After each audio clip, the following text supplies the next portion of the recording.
What's going on, y'all? Rob Anderson, Clean Power Wash, Salisbury, Maryland. So I've had a million questions for this new box truck. I wanted to wait till we actually had it wrapped up to be able to show you the door. We have not finished the inside of this yet. We will be making a video of that once it's finished. So right now you really can't even see it other than the hinges. They did an excellent job of wrapping it, but want to show you how to make a 4x8 access door in the side, or really it's 7 foot 9 inches, but in your door. So it does not go completely flush here. You can see just that little lip. We've had to cut this overall door. You could do that. Decided to actually give it some overlap so that what we can do is actually be able to, we'll put some rubber foam in here, just a thin piece, when we get towards colder weather, to keep everything nice and tight. We had looked at a couple places, got quotes of $1,500 to $2,000 and up, and it was going to take several weeks in order to get the stuff, get it installed and things, and we wanted to be able to get this truck going sooner. Of course, it always takes longer than you expect, but we were able to do this locally with only about 5 or 6 trips to Lowe's and Home Depot. You see the upper hinges. What we did, we really wanted to get a continuous hinge so we could have gone all the way across 8 feet.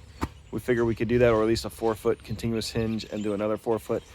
We were unable to find any heavy duty ones. Everything we looked for and found was light duty. Again, we have it set, and right now this is our current latching system. We just put 2 eye bolts here and here, and we're actually just strapping it down with some ties. We'll end up getting some long locks so we can actually latch that and lock it completely tight. All right, so again, we've got these for closing it, latching it, keeping it secure. So one thing we haven't done yet is get the actual supports. Right now we would just put a piece of wood on either side to hold it up. We're waiting until we get the rest of the truck built out inside before doing that. So want to, and hopefully set this up so you can kind of see a little bit as I talk about it, but all right, I'll just hold it. So up here, we ended up moving this piece of wood from lower down on there. We put one new piece of wood up top, just to give it additional support. And also on here, we wanted it to grab onto more of the frame to support more of the weight.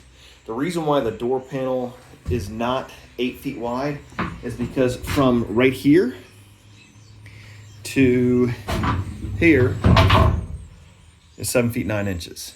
If you go center of stud to center of stud, it's 8 feet. But we didn't want to have to cut into this and lose one more of these. We could have gone a little bit further, and also you see with where this tote ended up, we really didn't have a whole lot more space, and this honestly works out almost perfectly right here.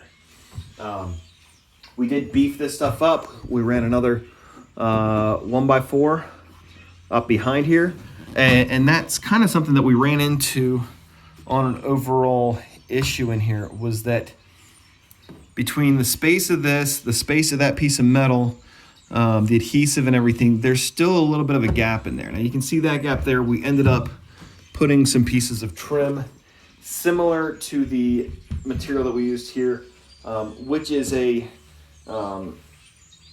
get it at Home Depot or Lowe's, and basically the plywood section, or like the alternative materials. These pieces and some of the other stuff that we got was basically some PVC board.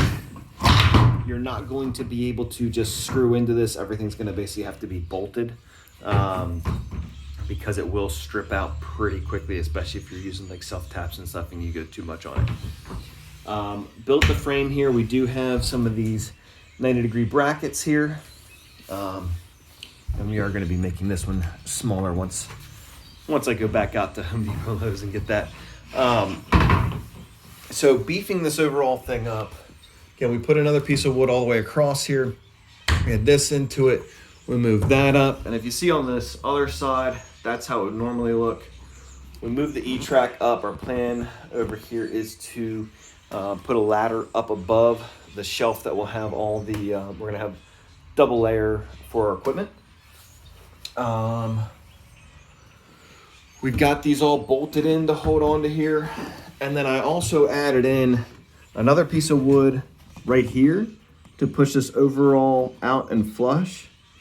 And then we put these 2x6s in order to really, again, this is beefing up all of this weight. If this overall area was to become so heavy that it wants to push down, we've got this additional support. That's going flush to the ground, so that's supporting it. The other pieces are supporting it. It's all kind of tied together. I think what else? Again, the supports are really the only thing we haven't really gotten. But all said and done, again, the sheet was like 37 bucks. You'll need basically 4 1x4s, or I think it's 1x4, or 3/4, whatever it is. Cut those up, made that frame. You can also see, again, it's a little bit smaller than the area. You could decide to make it all flush. I decided against that, again, for the ability to seal the overall compartment. Should we need to? It's certainly not going to be airtight, but it's held up pretty well so far. As far as cutting out the overall thing, obviously you're going to be easier to mark this out on the inside and then cut it. We did have to take off this toe board in order to trim along the bottom, and then we put that in. And you can see also on the floor in here, we ended up putting an epoxy floor on it. So far, so good. It does have a good bit of stick with all the flex and everything that we put into it. I used a multi-tool for cutting across on a lot of this, just because it gave me that ability to get in there nice and tight, cut through everything. We cut straight through the fiberglass. Certainly when you're doing that, you want to have goggles, gloves, and long sleeves, because that stuff itches like crazy when you're dealing with that. One of the other big things that we had to do, and you'll see up top here, you see how we've got that piece of trim to bump it out, because the panel was going on the outside. We needed to actually have the hinge brackets on the outside. Otherwise, these end pieces really wanted to, and you can even see a little bit of it still trying to kind of come away from the side a little bit. That was, quite frankly, dealing with the hinges was probably the most difficult part of this entire project. Yeah, I mean, between cutting everything out, the overall pieces of wood, again, 37 bucks, 40 bucks, whatever, for the panel, probably $8 or $9 for each 2x4 or 1x4, whatever they were. A couple other pieces of wood to beef up inside of here. Again, really wasn't all that much money. The other big thing, if you do decide to go with a 4x8, I would absolutely leave this one in place, and I would cut that further one back, because this is what's supporting a large amount of the weight from here. Obviously, you've got this frame, you've got the outside metal right here as well.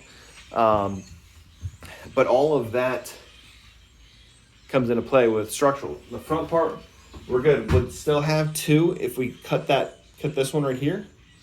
But again, we wanted to keep the stuff in, and we couldn't do 2 on this side and 2 over there still intact, because we wouldn't have worked out well with the tanks. So I hope that helps. I'll eventually put up a list of all the materials, and we'll also have a more enjoyable version of us actually doing a lot of the work. Have a great day, and we'll wash on.